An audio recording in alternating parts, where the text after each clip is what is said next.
Assalamualaikum warahmatullahi wabarakatuh. Ketemu lagi dengan Kak Furkan di channel Arif Furkan. Bagaimana kabar Bapak Ibu? Semoga senantiasa diberikan kesehatan dan diberikan kelancaran dalam segala aktivitasnya. Oke, seperti biasa Kak Furkan kembali berbagi informasi terkait P3K Bapak Ibu ya. Hari ini Jumat ya, 24 Januari 2025. Ada informasi terupdate tentang data honorer ya. Data resmi jumlah honorer database BKN yang mendaftar P3K 2024, hitung sisanya. Atau kita tinggal menghitung peluang teman-teman ya untuk diangkat menjadi ASN P3K tahun ini ya. Jadi peluangnya teman-teman meskipun nanti teman-teman daftar di tahap 2 itu juga berpeluang Bapak Ibu ya mengisi formasi yang telah disediakan Bapak Ibu ya. Tentunya untuk teman-teman periode 1 yang TMS di tahap 1 atau TMS di CPNS, asalkan teman-teman ini masuk di dalam database BKN, ini masih berpeluang diangkat menjadi ASN penuh waktu tentunya Bapak Ibu ya. Oke. Nah, di sini Bapak Ibu bisa perhatikan bahwa ada informasi terupdate ya dari jpnn.com. Di sini ini adalah data resmi ya dari pemerintah mengenai jumlah honorer database BKN yang sudah mendaftar seleksi P3K 2024 tahap 1 dan tahap 2. Tentunya ini menyisakan beberapa PR ya Bapak Ibu ya untuk pemerintah. Tentunya teman-teman ada R1, R2, R3 ini masih belum mendapatkan formasi. Tetapi kalau R2 dan R3 ini masih aman Bapak Ibu ya. Otomatis R2 dan R3 ini masuk ke database ya. Lah bagaimana dengan R1? Ini kita juga menunggu kejelasan ya. Karena yang menjadi P3K paruh waktu itu syaratnya itu harus database BKN. Ini adalah syarat mutlak. Dia itu akan direkomendasi di paruh waktu, ya kan P3K paruh waktu jika tidak ada formasi. Ya kan? Nah, kalau R1 kan berasal dari guru swasta ya kalau di guru itu. Ini notabene gimana? Nah, ini kalau R1 dari negeri sih aman ya. Dia otomatis dia itu database. Yang dari swasta ini menjadi pertanyaan yang ya nggak bisa jawab ini Kak Furkon ya. Jadi menunggu kebijakan Bapak Ibu ya. Banyak bertanya ya di channelnya Kak Furkon bagaimana nasib R1 ya kan yang belum mendapatkan formasi tentunya. Oke.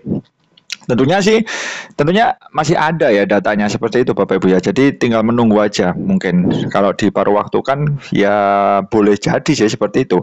Diketahui seleksi P3K 2024 tahap 1 ini sudah masuk pengisian DRH ya untuk penetapan NIPBK. Ini jangan sampai telat ya untuk teman-teman yang sudah lulus di tahap 1 segera lengkapi DRH-nya.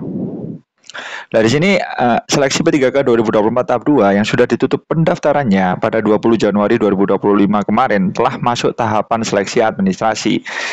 Masa pendaftaran seleksi P3K tahap 2 ini sempat diperpanjang 3 kali nih untuk memberikan suatu kesempatan sebesar-besarnya ya kepada non-ASN khususnya honorer yang terdaftar dalam pangkalan database BKN. Oke, jadi memang diberikan seluas-luasnya Bapak Ibu ya. Pokoknya teman-teman itu sudah terdaftar di database ya kan, database atau teman-teman itu non-database tapi minimal 2 tahun. Ini minimal kerja 2 tahun Bapak Ibu ya di instansi negeri. Ini juga masuk ya sasaran di P3K yang tahap 2 seperti itu Bapak Ibu ya. Jadi ditunggu saja nanti seleksi administrasinya bagaimana. Nah, di sini Bapak Ibu ada instruksi nih atau himbauan pemerintah nih melalui Panselnas juga telah menetapkan kriteria pelamar tambahan di mana honorer database BKN dapat mendaftar seleksi P3K tahap 2 sesuai syarat ketentuan diatur Kemenpan RB nomor 15 tahun 2025.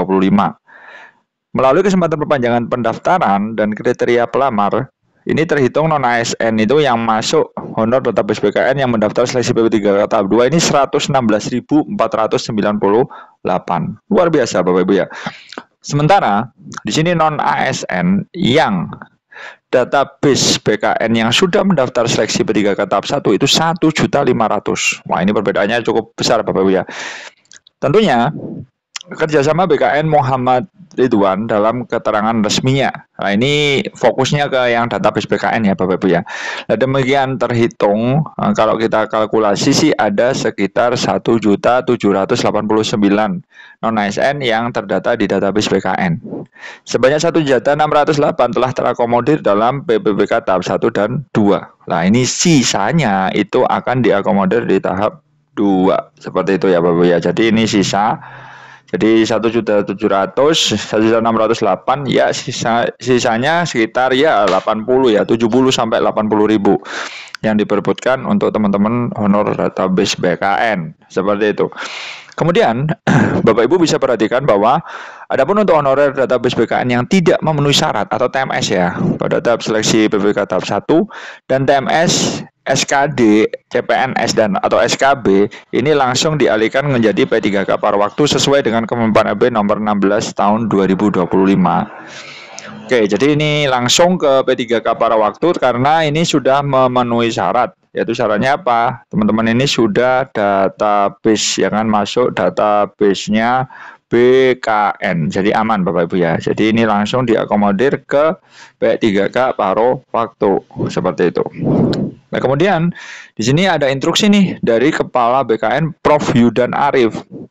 Di sini menyampaikan juga bahwa seleksi P3K tahap 1 dan tahap 2 termasuk kriteria pelamar tambahan yang diterbitkan Kemenpan RB 15 di tengah pendaftaran tahap 2 merupakan bentuk komitmen pemerintah nih untuk menyelesaikan non-ASN database BKN sesuai dengan amanat UU ASN. Jadi yang memang diprioritaskan adalah teman-teman yang notabene sudah database, ya kan, maksudnya masuk ke dalam pendataan BKN. Kemudian Bapak Ibu bisa perhatikan bahwa pemerintah melalui berbagai kebijakan telah memfokuskan agar honorer database BKN diangkat menjadi P3K paruh waktu. Bahkan Kepala BKN juga tidak berhenti mengingatkan agar instansi pemerintah dan daerah dan pusat ini tidak lagi mengangkat tenaga honorer dan sejenisnya. Bahkan lebih lanjut terkait dengan pengadaan P3K paruh waktu, perjanjian kerja sampai hak kewajibannya ini sudah diatur juga nih di UU nomor 16. Kemenpan RB nomor 16 tahun 2025. Tentunya ini ada pernyataan resmi dari Kemenpan RB dan BKN, tentunya komitmen ya seluruh pejabat pembina kepegawaian atau PPK instansi pemerintah untuk mentaati dan menjalankan amanat UASN ini secara bersama-sama. Dan ini diselesaikan tugas besar ini bersama BKN dan Kemenpan RB. Terkait dengan ini, ya kan, yang paruh waktu tadi memang ini sudah dijelaskan Bapak Ibu ya. Jadi mekanismenya seperti apa ini sudah dijelaskan di Kemenpan RB nomor 16 tahun 2025. Nah, teman-teman bisa pastikan aja teman-teman ya yang bisa masuk ya kan di P3K paruh waktu. Tentunya di sini Bapak Ibu bisa perhatikan ada guru dan tenaga kependidikan. Kemudian ada tenaga kesehatan, ada tenaga teknis, ada pengelola umum operasional, ada operator layanan operasional, ada pengelola layanan operasional, dan penata layanan operasional. Mekanismenya seperti apa? Nah, yang pertama tentunya ya diusulkan dulu di pejabat pembina kepegawaian ini mengusulkan nih, ya kan. Kemudian dianalisis nih oleh Kemenpan RB, ya kan. Dan ditetapkan juga oleh Kemenpan RB rincian kebutuhan PPK paruh waktunya per daerah itu gimana. Baru nanti mengusulkan ke BKN, ya kan. Di sini PPK mengusulkan nomor induk PPPK atau nomor identitas pegawai ASN ini paling lama 7 hari setelah mendapatkan penetapan rincian kebutuhan PPPK seperti itu. Jadi ini memang teman-teman tenang saja sih Bapak Ibu ya. Jadi diikuti saja alurnya, nanti endingnya ya tetap di ASN kan meskipun paruh waktu seperti itu. Oke, seperti itu dulu informasi dari Kak Furqon. Mudah-mudahan bermanfaat. Wassalamualaikum warahmatullahi wabarakatuh.